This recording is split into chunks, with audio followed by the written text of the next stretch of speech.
جی بسم اللہ الرحمن الرحیم۔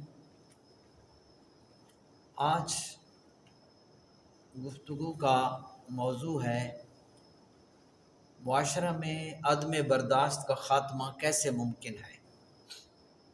یہ بہت بڑا ایک برننگ کوسچن اور برننگ ایشو ہے اور وائٹل ایشو ہے۔ سب سے پہلے ہم یہ بتائیں گے کہ عدم برداشت کا معنی کیا ہے۔ عدم برداشت کا معنی ہے کہ مخالف کو کسی بھی صورت میں برداشت نہ کرنا اور جب بھی اور جہاں بھی موقع ملے اسے ذلیل اور رسوا کرنے کی پوری کوشش کرنا۔ آج اس معاشرہ میں ہمیں اس رویہ نے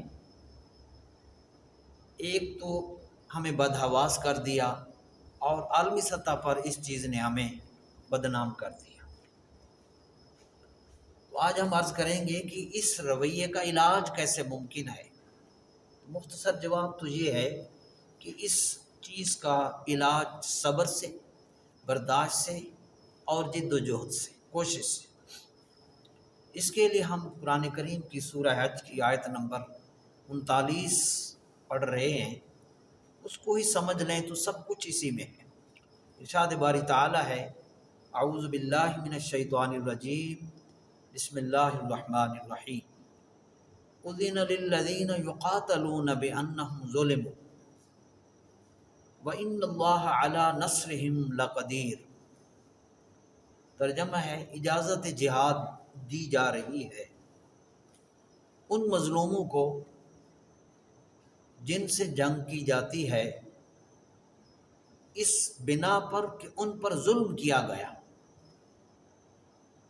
اور بے شک اللہ تعالیٰ ان کی نصرت پر پوری طرح قادر ہے۔ یہ آیت مبارکہ کب اتری، کن حالات میں اتری، ہمیں اس پر پوری توجہ دینی ہے۔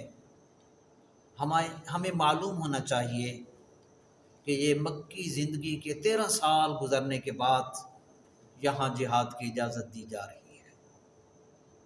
تو بس اب مکی زندگی کے 13 سال پر نظر ڈالیں، صحابہ کرام پر جو کفار نے مظالم کیے، اور پھر مدینہ میں 1.5 سال گزرنے کے بعد یعنی کم و بیش 14.5 برس گزرے تو اللہ پاک نے مسلمانوں کو تلوار اٹھانے کی اور اپنے مخالفین کا دفاع کرنے کی اجازت دی۔ تو اب ہم جب دیکھیں گے تو کیا صحابہ کرام کو دہکتے انگاروں پر نہیں لٹایا گیا؟ صرف حضرت بلال رضی اللہ عنہ کی تکلیفوں کو آپ دیکھیں، اور پھر اللہ اکبر حضرت یاسر کی پورے خاندان، بالخصوص آپ کی اہلیہ حضرت سمیہ رضی اللہ تعالی عنہا کو ابو جہل نے کعبہ کے سامنے نیزہ مار کر شہید کر دیا۔ تو کیا وہاں برداشت صحابہ نے کی؟ سب حالات کو فیس کیا۔ حکم الہی یہ تھا کہ صبر سے کام لینا ہے، ضبط سے کام لینا ہے، کوئی جوابی یا انتقامی کارروائی نہیں کرنی۔ تو اس طرح نبوت کے 13 سال تک یہ اجازت ہی نہیں دی گئی تلوار اٹھانے کی، بلکہ اجازت ملی تو ہجرت کی ملی۔ اللہ اکبر۔ میرے استاد محترم مفتی محمد خان قادری رحمۃ اللہ علیہ، جنہیں یہ اعزاز ملا کہ انہوں نے امام رازی کی تفسیر کبیر کا ترجمہ 36 جلدوں میں کیا، وہ فرمایا کرتے کہ حضور صلی اللہ علیہ وسلم نے اپنے ان سخت مخالفین کو 13 سال دیے کہ شاید سمجھ جائیں، اور استاد صاحب فرمایا کرتے کہ لوگوں، تم اپنے مخالفوں کو 13 منٹ بھی نہیں دیتے اور دعویٰ کرتے ہیں کہ ہم مسلمان ہیں۔ اسی لیے اقبال علیہ رحمہ نے فرمایا، اللہ رکھے تیرے جوانوں کو سلامت۔ بہت بڑا شعر ہے، اللہ رکھے تیرے جوانوں کو سلامت، دے ان کو سبق خود نگری بت شکنی کا۔ اپنے اندر جو خواہشات کے بت ہم نے پال رکھے اور مفادات کے آگے ہم سجدہ ریز ہیں، آج ہم نے ان بتوں کو توڑنا ہے اور قرآن کریم کی طرف ہم نے مائل ہونا ہے۔ یہی وجہ ہے آپ اور ہم حیران ہوں گے کہ پہلی وحی تو ہمیں یاد ہے کہ وہ اقرا بسم ربک الذی خلق ہر ایک کو آج رٹائی گئی ہے، دوسری وحی کہاں ہے؟ آپ کو حیرت ہوگی کہ دوسری وحی میں مالک نے نہ نماز کا حکم، نہ روزے کا، نہ زکوٰۃ کا، نہ حج کا، نہ جہاد کا، یہ ارکان اسلام، پلر ہے اسلام کی، ان میں سے کسی کا حکم نہیں دیا۔ کس چیز کا حکم دیا؟ فرمایا وَلِرَبِّكَ فَاصْبِرْ، اے محبوب اپنے رب کی رضا کے لیے صبر کریں۔ تو چونکہ مشن جتنا بلند ہوتا ہے، ٹارگٹ اور ہدف اور منزل جتنی اونچی ہوتی ہے، صبر بھی اتنا اونچا ہوتا ہے، تو صبر اور برداشت، یہی وجہ ہے نبی کریم کا ارشاد ہے الصبر ردائی، صبر میری چادر ہے۔ پھر اہل ایمان کو جب مخاطب کیا نام لے کر، صبر کا پہلے حکم ہے، نماز کا بعد میں ہے۔ ارشاد فرمایا یا ایھا الذین آمنوا استعینوا بالصبر والصلاۃ، یہ آیت یوں بھی نازل ہو سکتی تھی یا ایھا الذین آمنوا استعینوا بالصلاۃ والصبر ان اللہ مع الصابرین، نہیں، پہلے صبر کو رکھا ہے ایمان والو، مشکل حالات میں مدد طلب کرو صبر سے اور نماز سے، بے شک اللہ صبر کرنے والوں کے ساتھ ہے۔ اسی لیے اقبال علیہ رحمہ نے دین کا اور اسلام کا مفہوم ایک شعر میں کہا جس کی طرف ہماری آج توجہ ختم نہیں ہے۔ علامہ نے پورے قرآن کا نچوڑ اس شعر میں بیان کیا۔ ہم کلمہ کتنی مرتبہ ذکر کرتے ہیں ہر نماز کے بعد، اور دن میں تسبیحات پڑھ جاتے ہیں لا الہ الا اللہ۔ علامہ نے مقصد بتایا اسلام قبول کرنے کا، فرمایا یہ شہادت گاہ الفت میں قدم رکھنا ہے، یہاں اللہ رسول کی رضا کے آگے ہم نے شہید ہونا ہے، اپنے آپ کو نچھاور کرنا ہے، سرنڈر کرنا ہے اپنی خواہشات سے، ہم نے دستبردار ہونا ہے، یہ شہادت گاہ الفت میں قدم رکھنا ہے۔ لوگ سمجھتے ہیں آسان ہے مسلمان ہونا، تو اپنی خواہشات سے ہم نے باہر آنا ہے، اللہ رسول کی طرف نظر ڈالنی ہے۔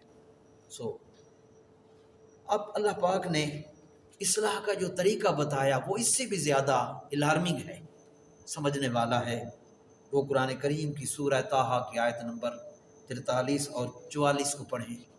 مالک نے حضرت موسیٰ علیہ السلام اور حضرت ہارون علیہ السلام دونوں کو فرعون کے پاس جب بھیجا، بہت بڑی قابل توجہ آیت ہے، ارشاد فرمایا اذهبا الی فرعون انہ طغیٰ، دو نبیوں کو حکم دیا آپ دونوں فرعون کے پاس جائیں، وہ سرکش اور مغرور ہو چکا ہے۔ اس میں بادشاہ کو سمجھانے کا حکم تھا کیونکہ وہ حکمران تھا، اب یہاں بھیجنے والا احکم الحاکمین ہے جس سے بڑا کوئی حکمران نہیں ہے، اور نصیحت کرنے والے دو پیغمبر ہیں، اور پیغمبر سے بڑھ کر کوئی نہ مبلغ ہے، نہ ریفارمر ہے، نہ کوئی مصلح ہے، اور جس کو تبلیغ کی جا رہی ہے وہ فرعون ہے۔ اللہ اکبر۔ نبی کریم علیہ السلام نے ابو جہل کو فرمایا جب وہ مرا بدر میں، فرمایا یہ میری امت کا فرعون تھا۔ تو اس نیچر کے شخص کو سمجھانے کے لیے پیغمبر جا رہے ہیں اور رب کریم بھیج رہا ہے قرآن کریم میں، مگر انداز گفتگو کیا ہے، کاش آج ہم اس پر غور کریں۔ اللہ اکبر۔ تو مالک نے ارشاد فرمایا آج اس آیت کو ہر شخص بار بار پڑھے اور سمجھے۔ اللہ پاک نے ان دونوں پیغمبروں سے جو ارشاد فرمایا فَقُولَا لَهُ قَوْلًا لَّيِّنًا، اے میرے دونوں پیغمبروں جب فرعون کس سے بات کرنی ہے ان سے نرمی سے بات کرنا اور نرمی سے گفتگو کرنا۔ اس پر حضرت پیر کرم شاہ صاحب رحمۃ اللہ علیہ تفسیر ضیاء القرآن میں لکھتے ہیں کہ ہر مبلغ اور مصلح کو ایسا شیریں کلام اور نرم خو ہونا چاہیے کہ جب بولے تو یوں معلوم ہو کہ اس کی زبان سے، اس کے منہ سے پھول جھڑ رہے ہیں یا شہد اور دودھ کی نہریں بہہ رہی ہیں۔ اللہ اکبر۔ آج ہماری اس بے جا سختی اور شدت نے ہمیں ویران کر دیا، ہمیں تباہی سے دوچار کر دیا۔ اس لیے اقبال نے بجا کہا چمک سورج میں کیا باقی رہے گی، چمک سورج میں کیا باقی رہے گی اگر بیزار ہو اپنی کرن سے۔ ایک خاتون اپنی بیٹی کی بہت سی غلطیاں برداشت کر جاتی ہے لیکن جب بہو سے ایک غلطی ہو جائے اس کا اشتہار لگاتی ہے اور اس کو برداشت نہیں کر پاتی، جس کی وجہ سے آج ہمارے گھر بھی ویران، ہمارا ملک بھی ویران۔ تو اس انداز کی اصلاح کے لیے نرمی کی ضرورت ہے۔ نبی کریم علیہ السلام نے فرمایا من یحرم الرفق یحرم الخیر، جس کو نرمی سے محروم کر دیا گیا اس کو بھلائی سے محروم کر دیا گیا۔ ارحموا من فی الارض یرحمکم من فی السماء، حضور نے فرمایا کہ تم زمین والوں پر مہربانی کرو، آسمان والا تم پر مہربانی کرے گا، کرو مہربانی تم اہل زمین پر، خدا مہربان ہوگا عرش بری پر۔ اللہ تعالیٰ صبر و برداشت کی توفیق عطا فرمائے، آمین۔